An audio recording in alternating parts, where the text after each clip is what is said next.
इसकी जो चेसिस है वो कम्प्लीटली नई है। इसकी जो डिजाइन लैंग्वेज आप देख सकते हो तो आपको जुपिटर से बिल्कुल मैच नहीं लगेगा। यहाँ पे आपको DRL का भी प्लेसमेंट मिल जाता है। ये स्टैंड है वो ECU से कनेक्टेड है। फिट एंड फिनिश जहाँ पे भी आपको दो पैनल मैच हो रहे हैं ना, वहाँ पे कोई किसी भी तरह से प्रॉपर नहीं। आप देख सकते हो कि यहाँ पे आपको एक पूरी उंगली है आपकी अटक जा रही है, उतने आपको पैनल गैप देखने को मिलते हैं। डिस्क ब्रेक है वो भी आपको सिंक्रोनाइज ब्रेकिंग सिस्टम के साथ में मिलेगी, मतलब आप पीछे वाली ब्रेक लगाते हो तो ये आगे वाली डिस्क ब्रेक भी अपना काम करने वाली है। अगर आप देख पा रहे हो तो यहाँ पे आपको हेलमेट के भी वार्निंग आती है। डिस्टेंस टू एम्प्टी का भी यहाँ पे फिगर आपको देखने को मिलता है। इसका एक ड्रॉबैक है वो मैंने पहली बार में महसूस कर लिया था। आपको फुट है वो ऐसे ऊपर की साइड रखना पड़े या फिर ग्राउंड क्लियरेंस में कोई भी इसमें कटौती की थोड़ी बहुत हाइटेड आप अगर चीज रखना चाहते हो तो वो यहाँ पे अकोमोडेट कम्प्लीटली हो जाएगी, तो उसका निकाल देना ताकि वो यहाँ पे फुल होके इंजन के अंदर ना चला जाए। तो जो इनिशियल पिकअप है वो बहुत ही बढ़िया है। 14 के अप से आपको एकदम स्मूथ राइडिंग एक्सपीरियंस मिलेगा। अगर वही सेटअप आप सॉफ्ट पे चले जाते हो खराब रोड पे तो आपको डेफिनेटली वो थोड़ा बहुत अच्छा एक्सपीरियंस देगा, आपको गड्ढे इतने महसूस नहीं होने वाले हैं। तो मेरी फर्स्ट सर्विस हो जाने के बाद भी मेरे को माइलेज है वो 40-45 तक ही मिलता है, उससे ज्यादा तो नहीं हो पा रहा है। चाहे वो कोई भी स्कूटर हो या फिर कोई भी बाइक हो, ब्रेकिंग की टेक्निक यही अच्छी है कि आप एक साथ दोनों ब्रेक इस्तेमाल करें।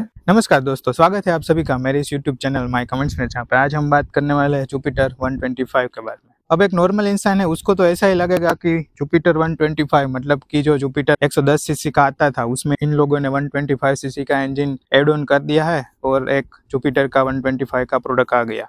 जी बिल्कुल नहीं, ऐसा कुछ नहीं है। जुपिटर 125 TVS की ओर से एक बिल्कुल नया प्रोडक्ट है। नया प्रोडक्ट है, मेरा कहने का मतलब उस पर क्या है कि इसकी जो चेसिस है वो कम्प्लीटली नई है। इसकी जो डिजाइन लैंग्वेज आप देख सकते हो तो आपको जुपिटर से बिल्कुल मैच नहीं लगेगा। मतलब कोई भी पार्ट ले लो, आगे की डिजाइन ले लो या फिर ये वाला साइड पोर्शन लो, पीछे का पार्ट लो, तो वो भी कम्प्लीटली नया है। उसके साथ साथ इसका जो इंजन है 125 सीसी का वो भी कम्प्लीटली नया है। कम्प्लीटली नया कैसे है इंजन? TVS की अभी जो पूरी प्रोडक्शन लाइनअप है उसमें 3 125 सीसी के प्रोडक्ट है। एक तो जो बाइक आती है राइडर, उसमें 125 सीसी का इंजन आता है। इससे पहले जो TVS का जो स्कूटर आया था एनटॉर्क 125, उसमें भी 125 सीसी का आता है। और ये तीसरी इसकी प्रोडक्ट है 125 सीसी सेगमेंट में, जो कि है जुपिटर 125। तो ये जो तीनों प्रोडक्ट में 125 सीसी का इंजन आता है वो तीनों के तीनों इंजन है वो टोटली अलग है। और जुपिटर 125 के साथ में भी जो इंजन आया है वो टोटली नया है। इसके साथ ये नया इंजन देने का मकसद यही था कि जो एनटॉर्क में थोड़ी बहुत वाइब्रेशन आपको देखने को मिलती थी वो यहाँ पे रिफाइनमेंट आ गई है। मतलब आपको ड्राइव करते वक्त या फिर आइडल कंडीशन में कोई भी वाइब्रेशन इसके साथ महसूस नहीं होगी। इसके साथ साथ भी TVS ने कई सारे इसके साथ स्मार्ट चीजें की हुई है। वो सभी चीजों की हम एक एक करके बात करते हैं। आइए मैं आपको ले चलता हूँ। ओके, तो इसके फ्रंट लुक के बारे में अगर हम बात करें तो यहाँ पे आप जो देख रहे हो इसका हेडलैम्प का यूनिट है वो कम्प्लीटली आपको LED में मिलता है। मतलब कि ये जो ऊपर वाला पोर्शन है वो आपको लो बीम का पार्ट है और नीचे यहाँ पे हाई बीम का ऑप्शन दिया गया है। उसके नीचे चले तो यहाँ पे जो टॉप एंड वेरिएंट है यहाँ पे आपको DRL का भी प्लेसमेंट मिल जाता है। उसके साथ साथ जो इंडिकेटर है वो आपको हेलोजन में देखने को मिलता है। आपको इसकी जो LED है वो कुछ इस तरह से दिखेगी, मतलब ब्राइट सनलाइट में भी आप उसकी LED को देख सकते हो। स्मार्ट थिंग की है उसकी मैं बात कर रहा था, तो वो क्या है, तो यहाँ पे TVS ने कम्प्लीटली मेटल बॉडी ना देखकर जहाँ पे जरूरत है वहाँ पे आपको मेटल दिया है, जहाँ पे नहीं जरूरत थी वहाँ पे फाइबर दिया है। तो ये जो बॉडी का पोर्शन है वो कम्प्लीटली फाइबर वाला है। ये जो नीचे का पोर्शन देख रहे हो वो कम्प्लीटली आपको मेटल बॉडी का मिलता है। अगर हम साइड प्रोफाइल की बात करें तो साइड प्रोफाइल में देखने में ये कुछ ऐसा है, जुपिटर जैसा आपको दिखेगा, पर जुपिटर का कोई भी डिजाइन पार्ट है वो यहाँ पे उठा के रीयूज नहीं किया गया है। साइड प्रोफाइल में अगर जो की गई है स्मार्ट थिंग उसकी हम बात करें तो यहाँ पे सबसे पहले आएगा यहाँ पे ये जो स्टैंड है ये स्टैंड है वो ECU से कनेक्टेड है। अगर आपकी गाड़ी शुरू है और आप अगर साइड स्टैंड लगाते हो तो आपका जो इंजन है वो ऑटोमेटिकली कट ऑफ हो जाएगा। और अगर साइड स्टैंड लगा हुआ है तो कंटिन्यूसली आपको बीप सुनाई देगी और आपका स्कूटर है वो स्टार्ट नहीं होने वाला है। जैसे कि मैंने अभी गाड़ी को स्टार्ट कर दिया है और मैं अगर साइड स्टैंड लगाता हूँ तो यहाँ पे आपको जो बीप का आवाज सुनाई देता है वो इसका ECU से कनेक्टेड है। उसके बाद अगर हम कहीं पे भी मटेरियल क्वालिटी की बात करें तो मटेरियल क्वालिटी यहाँ पे आपको सभी जगह टॉप नॉच दी गई है। जैसे कि अगर हम नॉर्मल फुटरेस्ट के बारे में भी बात करें तो यहाँ पे फुटरेस्ट का जो ये फील है जो ओपन होने का और क्लोज होने का वो बहुत ही बढ़िया है। तो वहाँ पे भी मतलब आपको कोई भी परेशानी वाली बात नहीं है। उसके साथ साथ यहाँ पे आपको एक एक्सेसरीज के तौर पे फुटरेस्ट मिलता है और जो इसका इंजन है उसमें आपको किक स्टार्ट का भी ऑप्शन मिलता है, मतलब कि आपकी अगर बैटरी लो है तो वो भी आपको कोई परेशानी की बात नहीं है। उसके बाद यहाँ पे जो पिछले टायर के नीचे ये आप देख रहे हो प्लेसमेंट, यहाँ पे ये प्लेसमेंट है वो लिक्विड के लिए है। अगर आपका एयर फिल्टर में से या कहीं से भी थोड़ा बहुत यहाँ पे पानी आपको कभी भी देखने को मिले तो उसका निकाल देना, ताकि वो यहाँ पे फुल होके इंजन के अंदर ना चला जाए। तो ये ड्रेनेज का सिस्टम है, आपको यहाँ पे देखने को मिलता है। यहाँ पे आपको 3 स्टेप एडजस्टेबल सस्पेंशन मिलते हैं, मतलब आप अपने हिसाब से सॉफ्ट, हार्ड या फिर मीडियम पे सेट कर सकते हो। बाय डिफॉल्ट ये मीडियम पे आता है, आप अपने रिक्वायरमेंट के हिसाब से इसको सॉफ्ट या फिर हार्ड साइड को रख सकते हो। उसके बाद अगर हम फिट एंड फिनिश के बारे में बात करें तो फिट एंड फिनिश जहाँ पे भी आपको 2 पैनल मैच हो रहे हैं ना, वहाँ पे कोई किसी भी तरह से प्रॉपर नहीं। आप देख सकते हो कि यहाँ पे आपको एक पूरी उंगली है आपकी अटक जा रही है, उतने आपको पैनल गैप देखने को मिलते हैं। तो ये मेरे को सबसे एक नेगेटिव चीज लगी इसके बारे में कि कहीं पे भी प्रॉपर फिट एंड फिनिश आपको देखने को नहीं मिलती है। उसके बाद अगर हम इसके रियर प्रोफाइल के बारे में बात करें तो रियर प्रोफाइल में आपको जो पीछे का कंप्लीटली टेल लैम्प का यूनिट मिलता है वो डेफिनेटली आपको हेलोजन ही मिलता है। यहाँ पे हेलोजन में टॉप लैम्प मिलता है, इंडिकेटर भी दोनों के दोनों हेलोजन ही है। पर यहाँ पे आपको जो एलईडी डीआरएल मिलती है वो डेफिनेटली एलईडी में आपको दी गई है। उसके नीचे आए तो यहाँ पे एक रिफ्लेक्टर का प्लेसमेंट मिलता है, और यहाँ पे भी सीट के बैक में भी आपको रिफ्लेक्टर का प्लेसमेंट मिलता है। ये डेफिनेटली काम में आएगा जब आपकी लाइट है वो बंद है, तो रिफ्लेक्टर के बेसिस पे पीछे वाले व्हीकल को क्लियरली दिख जाएगा। इस साइड प्रोफाइल के बारे में बात करें तो यहाँ पे आपको जो मफ गार्ड मिलता है वो डेफिनेटली यहाँ पे थोड़ा क्रोम का इंसर्ट दिया गया है। क्रोम का इंसर्ट आपको यहाँ पे डेफिनेटली हर जगह पे मिल जाएगा। आगे की बात करें तो यहाँ पे भी आप जो देख रहे हो इंडिकेटर के साथ आपको क्रोम का प्लेसमेंट मिलता है। उसके बाद यहाँ पे भी आपको थोड़ा बहुत क्रोम का प्लेसमेंट दिया गया है। फिर अगर हम इसका टायर साइज की बात करें तो यहाँ पे आपको 12 इंच के टायर मिलते हैं, 19-19-12 सेक्शन का टायर मिलता है, और ये टॉप एंड वेरिएंट में आपको डिस्क भी मिलती है। डिस्क ब्रेक है वो भी आपको सिंक्रोनाइज ब्रेकिंग सिस्टम के साथ में मिलेगी, मतलब आप पीछे वाली ब्रेक लगाते हो तो ये आगे वाली डिस्क ब्रेक भी अपना काम करने वाली है। यहाँ पे कोई भी एबीएस यूनिट नहीं दिया गया है, सिर्फ और सिर्फ नॉर्मल आपको डिस्क ब्रेक मिलती है। और ये जो अलॉय व्हील दिए गए हैं वो आपको पूरे के कम्प्लीटली डायमंड कट में मिलते हैं, तो मतलब आप इसकी डिजाइन देख रहे हो दिखने में काफी अच्छी लगती है। नॉर्मल अलॉय व्हील यहाँ पे आपको नहीं मिलते हैं टॉप एंड में। 3 वेरिएंट बेसिकली आता है। नॉर्मल अलॉय लोगे तो वो कम्प्लीटली ब्लैक कलर का आएंगे, और उसके नीचे वाला वेरिएंट है उसमें आपको स्टील रिम ऑफर की जाने वाली है। उसके बाद अगर हम इसके इंस्ट्रूमेंट क्लस्टर के बारे में बात करें तो जैसे ही आप की को ऑन करते हो तो यहाँ पे आपका जो स्पीडोमीटर है वो फुल स्वाइप मारेगा। यहाँ पे जो आपको इंस्ट्रूमेंट क्लस्टर मिलता है वो सेमी डिजिटल टाइप का मिलता है, मतलब कि यहाँ पे आपको कम्प्लीटली एनालॉग यूनिट मिलता है, यहाँ पे आपको कम्प्लीटली डिजिटल यूनिट मिलता है। अगर आप देख पा रहे हो तो यहाँ पे आपको हेलमेट के भी वार्निंग आती है। जैसे आप की को ऑन करोगे तो हेलमेट की जो वार्निंग है वो 2-3 बार यहाँ पे हेलमेट का जो फंक्शन है वो ब्लिंक करेगा, उसके बाद वो चला जाएगा। और यहाँ पे आपको काफी सारी इन्फॉर्मेशन दिखाता है। बीच साइड आपको फ्यूल मीटर मिलता है, अगर आप इसको चेंज करोगे तो यहाँ पे ट्रिप है, ट्रिप भी, उसके बाद ओडोमीटर कितना चला है वो, और अगर आपका जो फ्यूल कम है तो यहाँ पे आपको एक ट्रिप एफ का भी ऑप्शन मिलेगा। उसके बाद यहाँ पे इंस्टेंटेनियस फ्यूल इकोनॉमी भी आपकी मिलती है, एवरेज फ्यूल इकोनॉमी है वो भी आपको देखने को मिलती है, डिस्टेंस टू एम्प्टी का भी यहाँ पे फिगर आपको देखने को मिलता है, उसके साथ साथ यहाँ पे आपको टाइम भी दिखाता है। फिर यहाँ पे आपको जो इको और पावर मोड का ऑप्शन दिया गया है, वो पावर मोड और इको मोड का ऑप्शन ऐसा कुछ नहीं है कि इसमें 2 राइडिंग मोड आते हैं। इट्स जस्ट कि आप जब हाई रेव करोगे इंजन को तो पावर में कन्वर्ट हो जाएगा, और आप नॉर्मली आइडियल कंडीशन पे जब गाड़ी चलाते हो नॉर्मल स्पीड पे तब वो इको पैड पे सेट रहेगा। तो वो सिर्फ एक इंडिकेशन है कि आप हाई रेंज पे मत जाओ, वरना ये फ्यूल एफिशिएंसी थोड़ी कम देगा। और जैसे ही आप की ऑन करोगे तो यहाँ पे आपको कहीं सारी मतलब जो वार्निंग लाइट्स है वो सभी वार्निंग लाइट भी आपको देखने को मिलेगी। उसके बाद अगर हम यहाँ पे बात करें यहाँ पे आपको क्या मिलता है, तो यहाँ पे आपको ऑटो स्टार्ट स्टॉप सिस्टम की स्विच मिलती है, मतलब कि अगर ये ऑन है तो आप जब भी आपका स्कूटर है वो आइडियल कंडीशन में रखोगे तो ऑटोमेटिकली बंद हो जाएगा 5 सेकंड के बाद। अगर इसको ऑफ रखोगे तो वो सिस्टम काम नहीं करेगा। ये काइंड ऑफ मारुति सुजुकी की गाड़ियों में हमने जो देखा है ना कि वो लोग स्मार्ट हाइब्रिड बोलते हैं, तो वो स्मार्ट हाइब्रिड टाइप की मैकेनिज्म यहाँ पे आपको मिलती है, मतलब कि थोड़ा बहुत आपका जो फ्यूल है वो इससे सेव हो जाएगा। उसके बाद यहाँ पे नीचे बात करें तो यहाँ पे साइलेंट स्टार्टर की स्विच दी गई है। आप एक बार इसको ऐसे करके छोड़ देंगे तो स्कूटर अपने आप शुरू हो जाएगा, आपको इसको प्रेस करने की जरूरत नहीं है। और वो जो इंजन स्टार्टअप का जो नॉइस होता है वो भी इसमें आने वाला नहीं है, आपको डायरेक्टली इंजन स्टार्ट हो चुका है उसका ही वॉइस सुनाई देगा। इस साइड हम अगर बात करें तो यहाँ पे आपको हाई बीम लो बीम का ऑप्शन दिया गया, उसके साथ साथ यहाँ पे आपको पास की भी स्विच इनबिल्ट ही मिल जाते हैं। यहाँ पे इंडिकेटर का प्लेसमेंट और इसके नीचे यहाँ पे हॉर्न का प्लेसमेंट दिया गया है। हॉर्न का साउंड है वो बहुत ही अच्छा है, तो वहाँ पे भी आपको कोई भी परेशानी वाली बात नहीं है। उसके नीचे अगर हम आए और यहाँ पे बात करें तो यहाँ पे आपको मल्टी फंक्शनल की दी गई है, और यहाँ पे साइड में आपको एक USB चार्जिंग पोर्ट भी देखने को मिल जाता है।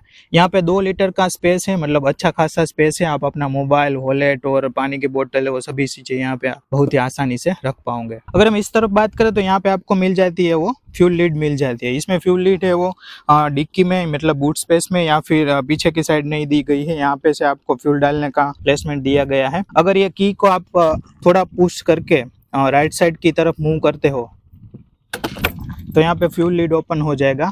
इसका एक ड्रॉबैक है वो मैंने पहली बार में महसूस कर लिया था कि इसमें जो आप देख रहे हो अंदर से जो इसकी नोजल है ना वो बहुत ही नैरो है।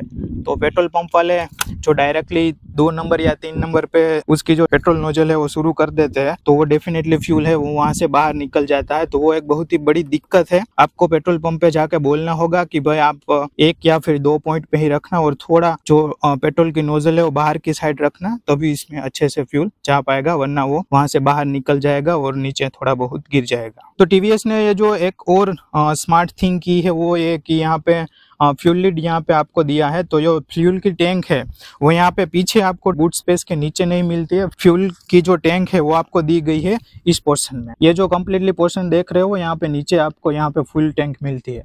तो फ्यूल टैंक नीचे दी गई है। उसका एक अच्छा पॉजिटिव पॉइंट ये है कि सेंटर ऑफ ग्रेविटी है वो अच्छी हो जाएगी और वो स्कूटर को स्टेबिलिटी है वो अच्छी तरह से प्रोवाइड करेंगे। अब इसमें कुछ नेगेटिविटी नहीं है। फ्यूल टैंक यहाँ पे नीचे दी गई है, फिर भी आपको जो ग्राउंड क्लियरेंस है उसमें कोई भी कॉम्प्रोमाइज नहीं मिलता है। ग्राउंड क्लियरेंस आपको यहाँ पे 163 mm का डेफिनेटली मिल जाता है, जो कि नॉर्मल स्कूटर सभी में उतना ही आता है। उसके साथ साथ यहाँ पे जो फुट रेस्ट है उसकी हाइट भी बढ़ी नहीं है, वो हाइट भी प्रॉपर ही है जो आपको सभी और स्कूटर में मिलती है। तो आप देख सकते हो कि मैं बैठा हूँ तो मेरे को फुट रखने की प्रॉपर यहाँ पे स्पेस मिलती है। ऐसा नहीं है कि फ्यूल टैंक है वो नीचे के साइड में दी गई है तो आपको फुट है वो ऐसे ऊपर की साइड रखना पड़े, या फिर ग्राउंड क्लियरेंस में कोई भी इसमें कटौती की हो। प्रॉपर ग्राउंड क्लियरेंस भी है और आपको जो पाव है वो भी आप सही तरह से रख सकते हो जैसे ही नॉर्मल स्कूटर में रख पाते हो। उसके साथ अगर हम सीट हाइट की बात करें तो सीट हाइट में सेगमेंट में सबसे लोवेस्ट की ओर है। तो अगर आपकी हाइट थोड़ी बहुत कम है, अगर आप 5 या फिर 5'4" से लेकर 5'6" का हो, फिर भी आपकी जो पाव है वो सही तरह से नीचे रख पाओगे। तो मतलब बैलेंस करने में कोई भी आपको परेशानी नहीं होने वाली है। अगर इसके हम थोड़े बहुत एक नेगेटिव साइड की बात करें तो यहाँ पे आप जब स्टैंड लगाने जाओगे साइड स्टैंड, तो आपका फुट है वो डेफिनेटली यहाँ पे अटकने वाला है। उसके बाद ही आप प्रॉपर जगह पे पाँव रख पाओगे।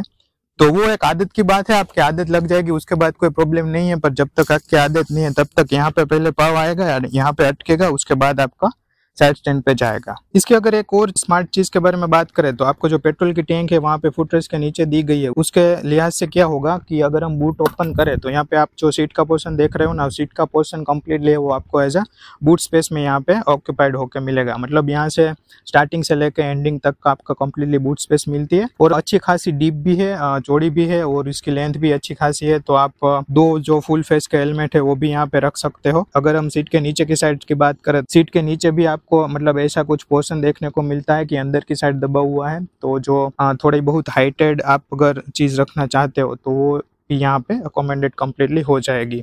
और ये जो मटेरियल है वो काइंड ऑफ फ्लेक्सी टाइप का है, तो अगर आप इसको पुश करते हो तो वो थोड़ा बहुत दब जाता है। तो आपका थोड़ा बहुत मोटा सामान है वो भी इजीली ऑक्यूपाई होगा और आप बूट को अच्छी तरह से लॉक भी कर सकते हो। सीट के बारे में एक थोड़ी बहुत मेरे को क्वालिटी इश्यू लगा वो कि इसकी जो इंच की जो क्वालिटी है ना वो उतनी अच्छी नहीं है। सीट नॉर्मली ऐसे मूवमेंट करती रहती है, पर जब आप सीट को क्लोज करने की ट्राई करते हो तो यहाँ से छोड़ते हो तो प्रॉपर्ली लॉक हो जाएगी। तो उसमें कोई प्रॉब्लम नहीं आपको फेस होने वाला है। पर जो हिंज की क्वालिटी है वो डेफिनेटली थोड़ी बहुत आपको यहाँ पे पुअर देखने को मिलती है। यहाँ पे आपको यूटिलिटी का भी अच्छा प्लेसमेंट मिल जाता है, जैसे कि आपको यहाँ पे फ्रंट में भी हुक देखने को मिलेगा और उसके साथ साथ यहाँ पे सीट के नीचे भी आपको एक हुक दिया गया है जहाँ पे आप अच्छा खासा सामान लोड कर सकते हो। और टीवीएस का ये कहना है कि यहाँ पे जो ये फुट रेस्ट दिया गया है आगे की ओर, यहाँ पे आप एक सिलेंडर, बड़ा वाला सिलेंडर भी प्लेस कर सकते हो। हालांकि दिखने में लगता है कि वो पॉसिबल नहीं है, पर उन लोगों ने बोला है तो शायद हो सकता है। या फिर छोटा वाला सिलेंडर है वो तो आप डेफिनेटली अच्छी तरह से रख पाओगे। अभी बात कर लेते कि जुपिटर ड्राइविंग करते वक्त आपको कैसा महसूस होता है। तो सबसे पहले आप जब की को ऑन करोगे तो यहाँ पे जो आपको फुल स्वाइप वाला जो एनिमेशन दिया जाता है वो दिया जाता है। उसके बाद आपको अगर स्टार्ट करना है तो कुछ नहीं करना है, सिंपली ब्रेक दबाओ और स्विच एक बार प्रेस करके छोड़ दो तो ये अपने आप साइलेंट स्टार्टर से स्टार्ट हो जाएगा। आपका इंजन का कोई भी नॉकिंग साउंड आपको सुनाई नहीं देने वाला है। स्टार्ट करने के जस्ट बाद आपको थोड़ी बहुत वाइब्रेशन आइडल कंडीशन पे फेच होगी, मतलब आप ओवरवीएम पे भी देख सकते हो वो वाइब्रेशन थोड़ी बहुत, और आप अपने हैंडल पे भी महसूस कर पाओगे। उसके बाद आपके इंजन के बारे में बात करें तो यहाँ पे आपको 125 सीसी का जो इंजन मिलता है वो 8.15 PS की पावर और 10.5 न्यूटन मीटर का टॉर्क जनरेट करके देता है। तो जो इनिशियल पिकअप है वो बहुत ही बढ़िया है, मतलब आप अगर सिग्नल पे खड़े हो तो इनिशियली आप ही सबसे आगे निकल जाओगे, उसके बाद हो सकता है कि बाइक वाले या फिर कोई और स्कूटर वाले वो आपके आगे निकल जाए, पर इनिशियल पिकअप में आपको कोई भी परेशानी वाली बात नहीं है। उसके बाद अगर हम इसके एनवीएच के बारे में बात करें तो जब भी आप 40 की स्पीड है या उससे नीचे नीचे रहते हो तब आपको थोड़ा बहुत इंजन का जो नॉकिंग है वो पूरी बाइक में फील होगा, मतलब हैंडल बार पे तो आपको डेफिनेटली फील होने वाला है। पर जैसे आप 40 प्लस चाहते हो तो फिर कंप्लीटली जो आपका स्कूटर है वो साइलेंट हो जाता है, तभी वहां पे कोई भी आपको थोड़ा बहुत भी वाइब्रेशन जो फील हो वैसी कोई बात होने वाली नहीं है। तो वहां पे से 14 के अप से आपको एकदम स्मूथ राइडिंग एक्सपीरियंस मिलेगा। उसके बाद अगर हम इसका टायर ग्रिप के बारे में बात करें तो मेरे को लगता है कि इस सेगमेंट में या फिर कोई भी 125 सीसी का स्कूटर उठा लो तो सबसे बेहतरीन टायर ग्रिप आपको इसी में ही ऑफर होगी। मतलब आपको कॉर्नर करना है तो ज्यादा सोचना नहीं पड़ेगा, आप थोड़ी बहुत अच्छी स्पीड के साथ इसके साथ कॉर्नरिंग कर सकते हो। तो स्टेबिलिटी के मामले में आपको कोई भी यहाँ पे परेशानी वाली बात नहीं है, डेफिनेटली बहुत ही स्टेबल स्कूटर आपको महसूस होने वाला है। उसके बाद अगर हम सस्पेंशन की बात करें तो ये यहाँ पे मैं थोड़ी बहुत टूटी फूटी सड़कों पे आ गया हूँ ताकि मैं सस्पेंशन अच्छी तरह से टेस्ट कर सकूं। तो सस्पेंशन के बारे में मैं बताऊं तो बाय डिफॉल्ट इसका जो मीडियम सेटअप आता है सस्पेंशन का वो ठीक ठाक है। अगर आपको थोड़ी बहुत अच्छी सड़क पे भी जाना है, थोड़ी बहुत खराब सड़क पे भी जाना है, जैसे कि अभी अनडुलेशंस वाली सड़क है, तो वहां पे आपको हैंडल बार पे डेफिनेटली बहुत अच्छा खासा फील होगा कि रोड अच्छी नहीं है, आपको हैंडल को मेंटेन करके रखना पड़ेगा। उसके अलावा पिलियन जो राइडर है उसके लिए या फिर आपको जब आप सीट पर बैठे हो वहां पे आपको कोई भी दिक्कत नहीं आने वाली है। थोड़ा बहुत आपको हैंडल को संभाल के रखना होगा, तो वही है कि मीडियम सस्पेंशन पे आपको ऐसा महसूस होगा। अगर वही सेटअप आप सॉफ्ट पे चले जाते हो खराब रोड पे तो आपको डेफिनेटली वो थोड़ा बहुत अच्छा एक्सपीरियंस देगा, आपको गड्ढे इतने महसूस नहीं होने वाले हैं। और अगर आपको अच्छी सड़कों पर ही चलाना है, आपके जो डेली रूटीन है वहां पे कहीं पे खराब रास्ता नहीं आने वाला है, तो फिर मैं ऐसा सजेस्ट करूंगा कि आप हार्डर सस्पेंशन पे चले जाए, ताकि वहां पे आपको जो स्टेबिलिटी है वो ज्यादा महसूस होगी और आप अच्छी तरह से हायर स्पीड पे भी कॉर्नर या फिर हायर स्पीड पे आपको कोई टर्न लेना है तो वो ले सकते हो। तो सस्पेंशन आप अपने हिसाब से एडजस्ट कर लो, मैं ऐसा आपको सजेस्ट करता हूँ। अगर आपकी रोड कंडीशन कुछ ऐसी है कि अच्छा रास्ता भी आता है खराब रास्ता भी आता है तो फिर आप मीडियम सेटअप पे रहने दो, वो सबसे बढ़िया रहने वाला है यहाँ पे। अगर हम माइलेज की यहाँ पे बात करें तो माइलेज में कुछ ऐसा है कि मेरा स्कूटर वो नॉर्मली 40 के बिलो भी चलता है, मतलब 40 या फिर 45 तक मैक्सिमम जाता होगा, उससे ऊपर तो कभी भी जाता ही नहीं है। तो मेरी फर्स्ट सर्विस हो जाने के बाद भी मेरे को माइलेज है वो 40-45 तक ही मिलता है, उससे ज्यादा तो नहीं हो पा रहा है। पर कंपनी ऐसा क्लेम करती है कि ये 50 to 55 तक की माइलेज ऑफर कर सकता है। मेरे को अभी तक उतना माइलेज देखने को मिला नहीं है, पर देखते हैं कि सेकंड सर्विस के बाद अगर कुछ उसमें इंक्रीमेंट आता है कि नहीं आता है। उसके बाद अगर हम ब्रेकिंग की बात करें तो ब्रेकिंग में भी कोई भी इश्यू नहीं है। ये जो मैं चला रहा हूँ वो डिस्क ब्रेक वाला वेरिएंट है, तो सिंक्रोनाइज ब्रेकिंग इसके साथ डेफिनेटली आती है। तो आप जैसे ही एक ब्रेक लगाते हो पीछे वाली या फिर आगे वाली, दोनों ब्रेक है वो एक ही साथ लगने वाली है, एक ही साथ एफिशिएंसी से लगने वाली है, तो वो एक अच्छी चीज है। और मैं ऐसा मानता हूँ कि आप जब भी ब्रेक लगाओ तो अगर हो सके तो ऐसी ट्राई करो कि दोनों ब्रेक एक साथ ही आप यूज करो, चाहे वो कोई भी स्कूटर हो या फिर कोई भी बाइक हो। ब्रेकिंग की टेक्निक यही अच्छी है कि आप एक साथ दोनों ब्रेक इस्तेमाल करें और सेम तरीके से करें। ऐसा नहीं है कि आपने आगे वाली ब्रेक है वो ज्यादा लगाई और पीछे वाली कम लगाई या फिर वाइस वर्सा। उसके बाद स्टेबिलिटी के बारे में बात करें तो स्टेबिलिटी स्कूटर की डेफिनेटली अच्छी है, मतलब आप थोड़े बहुत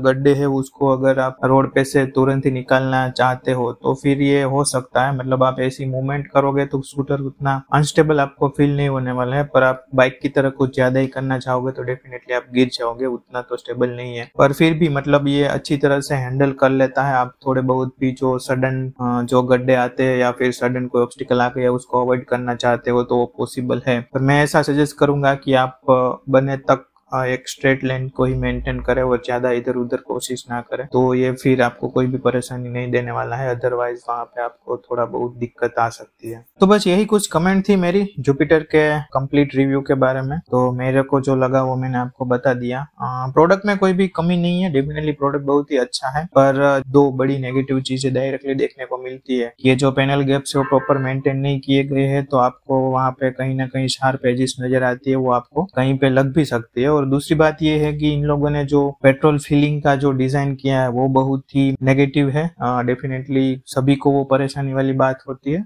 इवन पेट्रोल पंप पे आप जाओगे पेट्रोल फिल करवाने के लिए, तब भी आपको अगर कोई ऐसा बंदा है तो ना भी कह सकता है कि नहीं भाई यहाँ पे वो नहीं हो पाएगा, आप दूसरी जगह पे चले जाओ या फिर हमारे यहाँ पे दूसरे स्टेशन पे चले जाओ, ये स्टेशन पे मैं वो फिल नहीं कर दूंगा। ऐसा मेरे साथ तो हुआ है तो मेरे को पता है। तो वो एक सबसे बड़ी नेगेटिव चीज है। बाकी कंक्लूजन के बारे में बात कर लेते हैं। तो फाइनली अगर हम कंक्लूजन के बारे में बात करें, आपको जुपिटर 125 लेना चाहिए कि नहीं, तो देखो एक्सेस और एक्टिवा के कंपेरिजन में इसमें कुछ ज्यादा फर्क है नहीं। मैंने आपको जो नेगेटिव चीज बताई वो यही है कि आप जब पेट्रोल भरवाने जाओगे तब आपको पेट्रोल पंप वाले को बोलना पड़ेगा कि धीरे धीरे से पेट्रोल डालना। बाकी आपकी अगर ड्राइव हाईवे पे ज्यादा रहने वाली है तो मैं सजेस्ट करूंगा कि आप जुपिटर पे मत जाओ, एक्सेस 125 पे चले जाओ, तो वो थोड़ा बहुत अच्छा डिसीजन रहेगा। बाकी प्रोडक्ट में कोई कमी नहीं है, आप डेफिनेटली बेझिझक इसके साथ जा सकते हो। सिर्फ एक बात का आपको ख्याल रखना है कि आप जहाँ पे रह रहे हो वहाँ पे अगर इसकी जो आफ्टर सेल सर्विस है वो अच्छी है तो फिर डेफिनेटली आपको कोई भी परेशानी वाली बात नहीं है। तो इस वीडियो में तो बस इतना ही था। अगर आपको वीडियो अच्छा लगा हो तो लाइक शेयर सब्सक्राइब कर सकते हो। मिलेंगे किसी और गाड़ी के साथ बहुत ही जल्द। तब तक के लिए सेफ ड्राइव करें, सुरक्षित रहें। धन्यवाद।